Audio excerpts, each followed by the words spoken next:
નમસ્કાર, મારું નામ રાયમા રફીક અલી મોહમ્મદ છે. નલિયા પાણી પુરવઠામાં જે કરોડોનું ભ્રષ્ટાચાર થયું છે એમના વિરુદ્ધમાં 6 મહિનાથી મોહિમ ચલાવું છું. એનવી પટેલ અને એના સાથીદારોએ કરોડોનો ભ્રષ્ટાચાર કર્યો છે. નલિયામાં જે દુકાનો નથી એ દુકાનોના બિલ નાખ્યા છે, લાખો રૂપિયાના બિલ નાખ્યા છે, ટેન્કરોના લોગિંગ બુકમાં ચેડા કર્યા છે, વાઉચરો બનાવ્યા છે. એ બધે મારા કને સંપૂર્ણ પુરાવા છે મારા કને.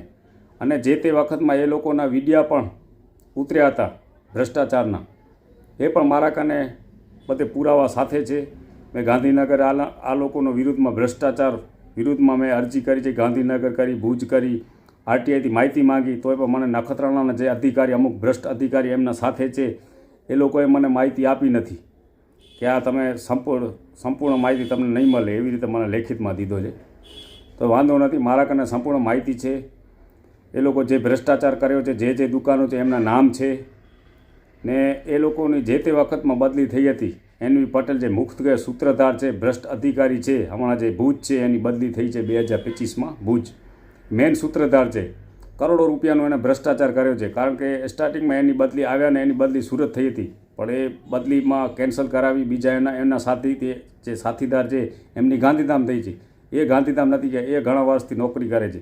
અમુક અધિકારીઓ એમને સપોર્ટ કરે, એ પણ ઘણા વર્ષોથી કચ્છમાં નોકરી કરે છે. ને જે કચ્છના અધિકારી એક બેન એવા સારા હતા, એમની ખોટી અરજી કરી ને એની બદલી કરાવી.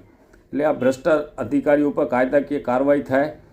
અને એ લોકોના વિડીયા પણ વાયરલ થયા હતા, વિડીયા પણ નીકળ્યા હતા ભ્રષ્ટાચારના. એ વિડીયા પણ થોડા ટાઈમ પછી તમારે વિડીયા સમક્ષ હું મૂકીશ. આ ભ્રષ્ટ જે અધિકારી છે એના ઉપર ખાતાકીય તપાસ થાય અને આ અધિકારી સસ્પેન્ડ થાય, મારી એવી માંગણી છે. કારણ કે સસ્પેન્ડ થાય, કરોડોનો કૌભાંડ છે, લાખોના નહીં કરોડોનો કૌભાંડ છે.